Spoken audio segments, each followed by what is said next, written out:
Assalamualaikum warahmatullahi wabarakatuh. Saya sedang bersama dengan senior saya, kakak kelas saya di Mesir, Al-Mukarram, Ustadz Dr. Damanhur Abbas. Nikmati kajian-kajian tausiah beliau yang bergizi, berkualitas di channel Ustadz Damanhur Abbas. Jangan lupa tonton, subscribe, like, share, and comment. Assalamualaikum warahmatullahi wabarakatuh.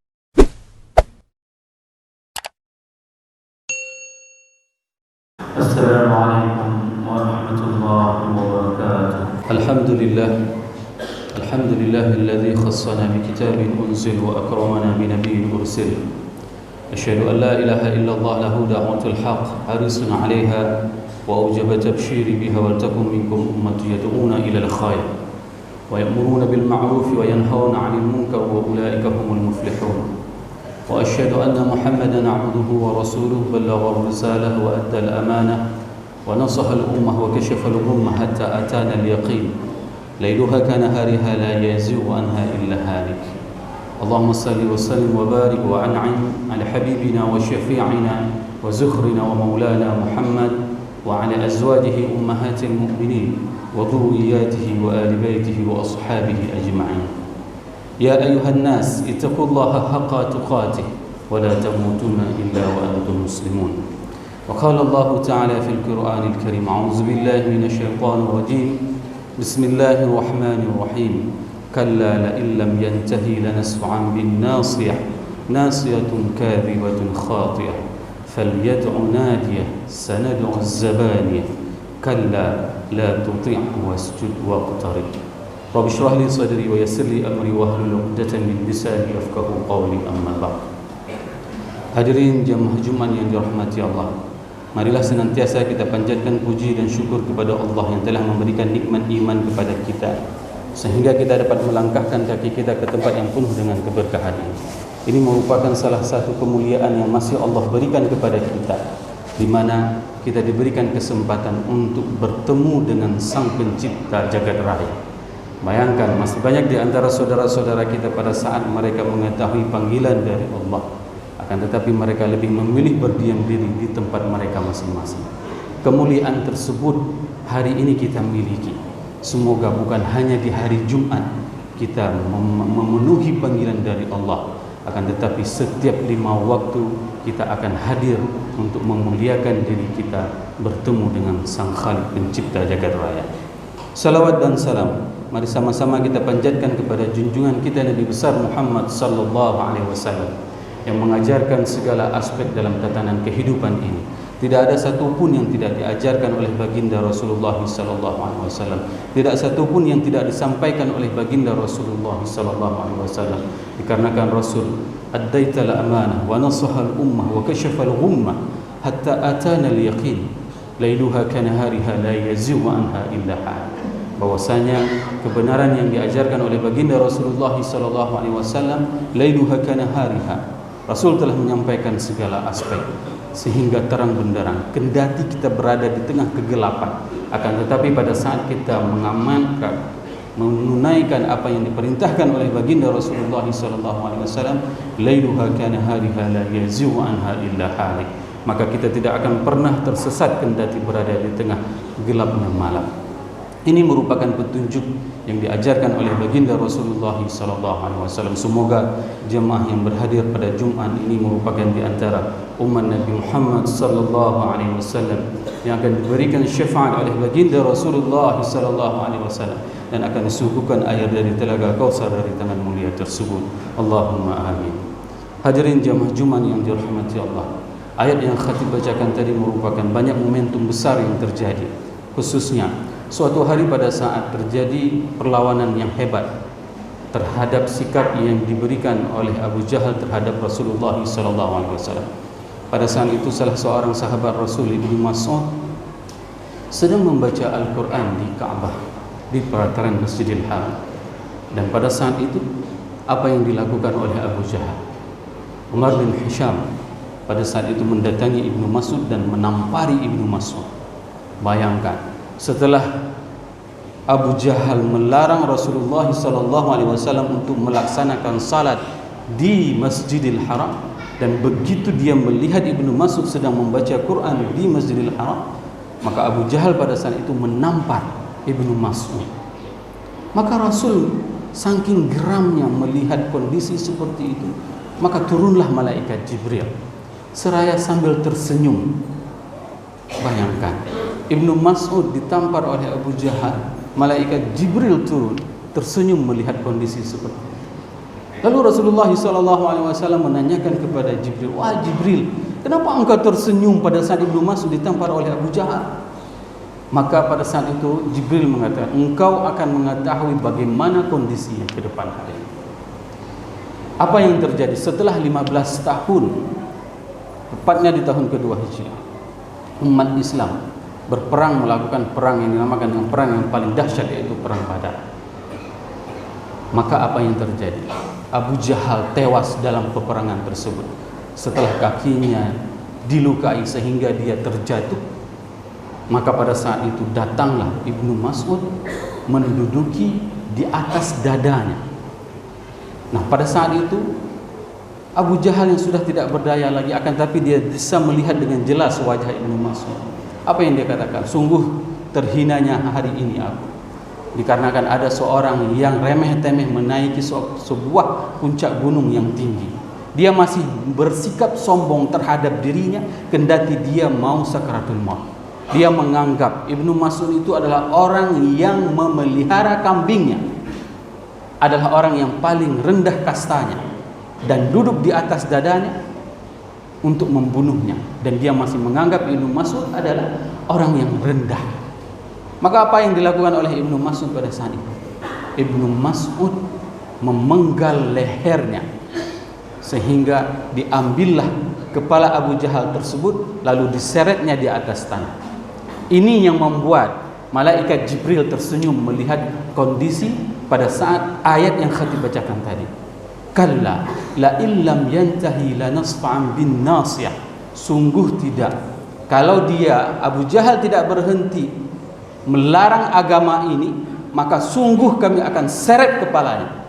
Kapan diseret? Para mufassirin mengatakan diseret kepala Abu Jahal itu bukan hanya nanti di hari akhirat, akan tetapi di dunia pun wajahnya sudah diseret. Siapa yang menyeretnya? Adalah Ibnu Mas'ud. Ini merupakan janji Allah. Siapapun di antara mereka yang mengklaim dirinya adalah orang yang paling berkuasa, orang yang paling kaya, orang apapun, maka mereka tidak ada jaminan selama mereka tidak taat kepada perintah Allah dan Rasul. Lihat konsekuensi yang dialami oleh Abu Jahal pada saat dia melarang Rasul untuk salat di Masjidil Haram, pada saat dia menampari Ibnu Mas'ud. Maka apa yang terjadi? Wajahnya diseret oleh Ibnu Mas'ud dan disampaikan kepada Rasulullah SAW. Lalu Rasul menanyakan kepada Ibnu Mas'ud, "Wajah siapa itu wahai Ibnu Mas'ud?" "Inilah wajah Abu Jahal." Maka pada saat itu Rasul mengatakan, "Dia adalah Fir'aunnya umat ini." Begitulah kebejatan yang dilakukan oleh Abu Jahal. Hadirin jamaah Jumat yang dirahmati Allah. Nasiyatin kadhibatin khatiyah, yaitu wajah yang akan diseret itu adalah wajah-wajah orang yang pendusta dan orang-orang yang melakukan kriminalitas. Hari ini berapa banyak kedustaan itu dilakukan oleh umat Nabi Muhammad SAW. Berapa banyak kriminalitas yang dilakukan oleh umat Nabi Muhammad SAW. Jangan sampai karena kedustaan tersebut maka kita akan diseret wajahnya oleh Allah nanti di hari akhirat. Khati'ah, kriminalitas. Kriminalitas banyak sekali. Banyak sekali di antara umat Nabi Muhammad mereka tahu bahwasanya mencuri itu tidak boleh, maka mereka tetap masih mencuri. Bukan permasalahan ini, merupakan salah satu permasalahan yang memang sangat-sangat serius. Karena pada saat seseorang, pada saat sebuah lembaga, pada saat sebuah institusi mereka melakukan pencurian itu, mereka melakukannya secara sistematis, terstruktur. Semua lini itu sudah terjerat dengan sistem kriminalitas yang mereka rancangkan. Tapi ingat, kalau seandainya ini merupakan tidak seperti yang diajarkan oleh Allah dan Rasul, maka mereka telah melakukan khati'ah, yaitu kriminalitas. Falyad'u nadiyah sanad'u zabaniyah. Pada saat Abu Jahal melarang Rasulullah SAW untuk salat di makam Ibrahim, di tempat Nabi Ibrahim membangun Ka'bah. Rasul pada saat itu sedang salat di makam Ibrahim. Maka pada saat itu Abu Jahal melarang Rasulullah SAW. Apa yang dikatakan oleh Rasul? Bahwasanya engkau tidak boleh melarang aku, karena aku tidak pernah mengusik semua berhala-berhala yang berada di dalam pelataran Ka'bah. Ada berapa jumlah berhala pada saat itu? Rasul tidak pernah di malam hari mencuri berhala tersebut lalu membuangnya, tidak pernah. Bagaimana bentuk toleransi yang dibangun oleh Rasulullah SAW? Pada saat itu berhala itu memenuhi Ka'bah, sebanyak 300 berhala lebih memenuhi Ka'bah. Tapi Rasul tidak pernah menghancurkan berhala itu. Rasul mengatakan, aku tidak pernah mengganggu Tuhan-Tuhan kalian, dan aku di sini untuk memuji Tuhanku. Maka pada saat itu Abu Jahal mengatakan, aku akan panggil semua followerku. Apa yang dikatakan dalam Al-Quran? Faliyad'u nadiyah. Nadi itu merupakan sebuah klub. Kami di Mesir sering melihat nadi tersebut. Maka terbayang bagi kami pada saat melihat ada yang dinamakan dengan nadi sikah, nadi ahli. Itu merupakan klub sepak bola misalnya. Jadi kita bisa membayangkan dalam sebuah nadi tersebut banyak orang-orang yang menjadi member, banyak orang-orang pengikutnya, dan Abu Jahal merupakan salah satu orang yang paling banyak followernya. Follower Abu Jahal itu sangat banyak, sehingga apa yang dia katakan? Falyad'u nadiyah, aku akan memanggil semua pengikutku dan akan mengintimidasimu. Maka apa yang dikatakan oleh Al-Quran terhadap Abu Jahal? Sanad'u zabaniyah, maka kami akan memanggil malaikat zabaniyah untuk mendukung terhadap kegiatan Muhammad SAW. Inilah, pada saat kita menjalankan apapun yang diperintahkan oleh Allah dan Rasul, maka jangan pernah kecewa. Walaupun kita dikucilkan, walaupun kita diintimidasi, selama apa yang kita lakukan itu adalah atas benar, sesuai dengan apa yang diperintahkan oleh Allah dan Rasul, maka yang akan memproteksi diri kita itu adalah Allah. Ini adalah janji yang pasti, jamaah yang dirahmati Allah. Jangan pernah mengkhianati Allah dan Rasul. Jangan pernah mengingkari terhadap apapun yang diperintahkan oleh Allah dan Rasul, dikarenakan hanya segelintir kekuasaan yang dimiliki, dikarenakan hanya ada sedikit uang yang diberikan, maka orang-orang tersebut akan terkecoh cara pandangnya. Ini yang diingatkan di dalam Al-Quran kepada kita, sehingga dengan tegas Al-Quran memberikan sebuah penjelasan yang sangat-sangat tegas, di mana dikatakan di ayat yang ke-19, kalla, jangan sekali-sekali, la tuti'hu, jangan engkau patuh terhadap orang-orang yang ingkar terhadap perintah Allah dan Rasul. Wasjud waqtarib, maka bersujudlah dan mendekatkan diri kita kepada Allah. Ini merupakan perintah yang jelas bahwasanya kendati dia punya kekuasaan, kendati dia mempunyai uang, tapi jangan pernah kekuasaan dan uang tersebut membuat kita itu berkhianat terhadap Allah dan Rasul.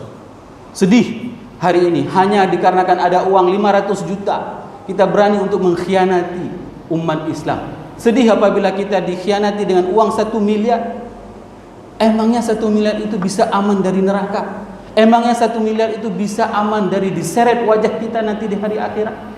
Belum lagi nanti diseret wajah kita di dunia ini pada saat diperiksa oleh katakanlah BPK, KPK, siapapun yang memeriksa di dunia. Malunya ini luar biasa, ancaman ini bagi keluarga, sehingga keluarga pun akan dibuli oleh teman-temannya.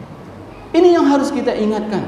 Allah dengan jelas mengingatkan kita, kalla la tuti'hu wasjud waqtarib, jangan pernah taat kepada mereka, orang-orang yang menginginkan kemaksiatan kepada Allah, orang-orang yang menginginkan kita melakukan kriminalitas kepada Allah dan Rasulnya. Jangan pernah taat kepada mereka. Dan apa yang harus kita lakukan? Wasjud waqtarib, sujudlah kepada Allah, yaitu dengan lakukanlah salat. Waqtarib, dan dekatkan diri kita kepada Allah dengan berbagai macam kebaikan. Pada saat Allah mengamanahkan kepada kita sebagai salah seorang pimpinan, maka jadikanlah jabatan tersebut Agar apa? Agar anak buah kita bertambah keimanannya kepada Allah, bukan bertambah kemaksiatannya kepada Allah. Ini yang harus kita lakukan. Pada saat Allah berikan kepada kita harta, maka jadikanlah harta tersebut yang akan bekerja untuk kematian kita.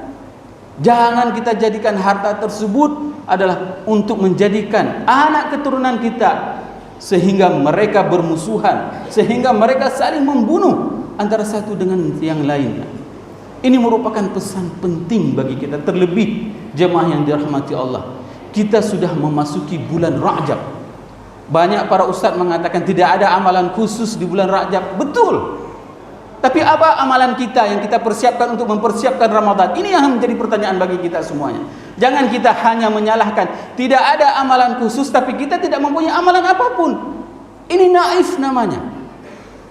Kenapa? Karena salafus saleh mereka itu sudah sangat serius pada saat memasuki bulan Rajab, Sya'ban.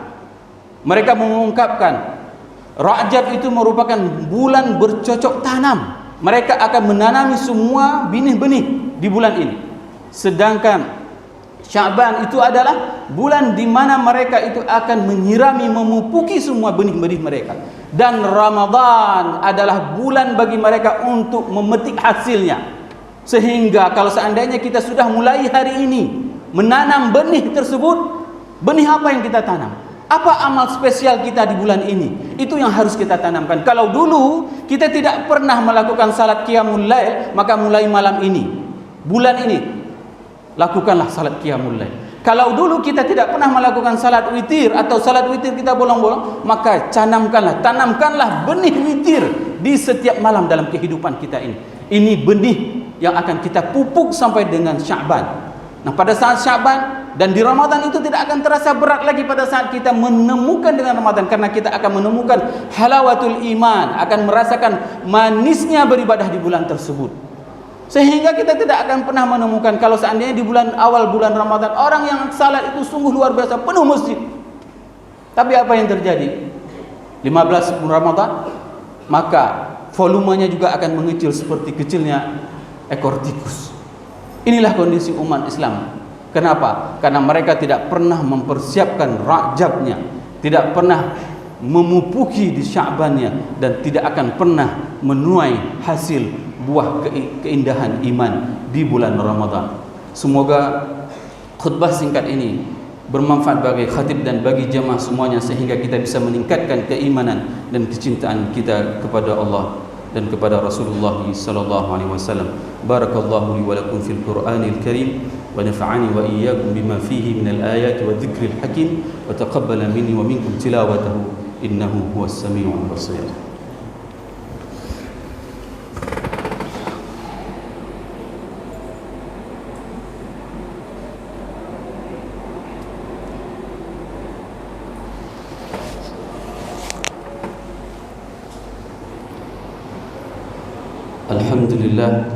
الحمد لله بنعمته تتم الصالحات. أشهد أن لا إله إلا الله وأشهد أن محمدا عبده ورسوله. اللهم صل على سيدنا محمد وعلى آله وأصحابه أجمعين. يا أيها الناس اتقوا الله حق تقاته ولا تموتن إلا وأنتم مسلمون. وقال الله تعالى في القرآن الكريم: أعوذ بالله من الشيطان الرجيم. بسم الله الرحمن الرحيم. إن الله وملائكته يصلون على النبي يا أيها الذين آمنوا صلوا عليه وسلموا تسليما. اللهم اغفر المسلمين والمسلمات والمؤمنين والمؤمنات الأحياء منهم والأموات إنك السميع قريب مجيب دعوة ويا قاضي الحاجات. ربنا لا تؤاخذنا إن نسينا أو أخطأنا. ربنا ولا تحمل علينا إصرا كما حملته على الذين من قبلنا.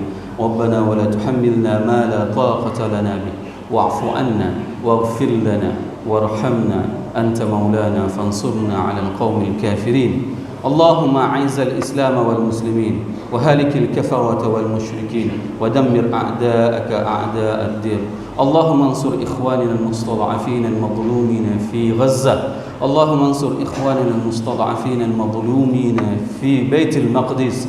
اللهم انصر إخواننا المستضعفين المظلومين في كل مكان.